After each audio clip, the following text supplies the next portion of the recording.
Orang itu tidak pernah tahu. Kadang-kadang Allah itu kita tidak pernah tahu. Nanti kan boleh dibahasakan, kita tidak pernah tahu cara berpikir Tuhan. Jadi Allah itu zat yang mau, ya itu tadi otoritasnya penuh. Makanya saya pernah cerita di mana-mana, di kitab-kitab yang saya baca itu ada dua orang yang ahli neraka, sudah di neraka. Ini sekaligus ijazah, saya ulang lagi sekaligus ijazah, bisa dipraktekkan nanti itu. Setelah itu dua orang ini dipanggil ke surga sama Allah. Allah itu tanyanya ya aneh, enak di neraka, ya udah enak di neraka. Ya gak enak di neraka, kok ditanya enak enggak, ya gak enak. Ya sudah, kembali lagi ke neraka, lari kencang-kencang, lari menuju neraka, lari. Sama Allah dipanggil lagi, loh kenapa kamu semangat? Ya Allah, saya ini kapok, saya ini trauma. Dulu ketika engkau perintah, saya ini lelet sekali. Disuruh sholat lelet, disuruh zakat lelet. Maka ini dengan perintah saya semangat supaya nggak ngulang kesalahan yang sama. Akhirnya sama dipanggil, ya sudah di surga aja, di surga. Karena semangat lari menuju neraka.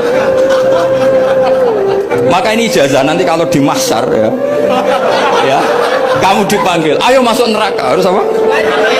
Semangat, semangat. Harus semangat.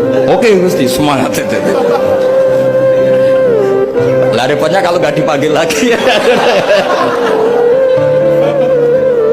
Akhirnya barokahnya semangat itu dia disuruh. Kita tidak pernah tahu cara berpikir Tuhan. Nanti kan boleh dibahasakan seperti itu. Yang satu, ayo kembali lagi ke neraka. Tolah itu, jalan oleh lagi. Sampai itu nggak semangat oleh lagi. Terus ditanya sama, kenapa kamu tolah itu? Saya tidak pernah ngira ya Allah, ketika engkau panggil di surga, kemudian engkau kembalikan lagi ke neraka. Ya sudah, kamu di surga saja. Barokahnya husnuzon. Jadi Tuhan itu unik. Makanya dalam tradisi ulama itu ad-dinu ar-riwayah, agama itu riwayat. Sebagian diredaksikan inna hadzal ilma dinun fanzuru amman ta'khuduna dinakum. Agama ini, ilmu ini agama, maka lihat riwayatnya. Karena kita tidak pernah tahu cara berpikir Tuhan.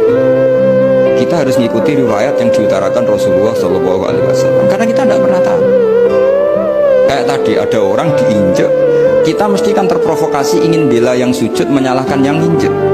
Tapi ketika yang sujud mencatut nama Tuhan, Allah tidak akan memaafkan kamu. Itu Tuhan tersinggung karena sifatnya direduksi satu, diambil satu, disembunyikan satu. Loh, ada kan dia begini mungkin malah Allah maklumi. Saya tidak akan maafkan kamu. Enggak apa-apa Allah, kan saya kan tidak mencatut namanya Allah. Selama hidup saya tidak akan maafkan kamu.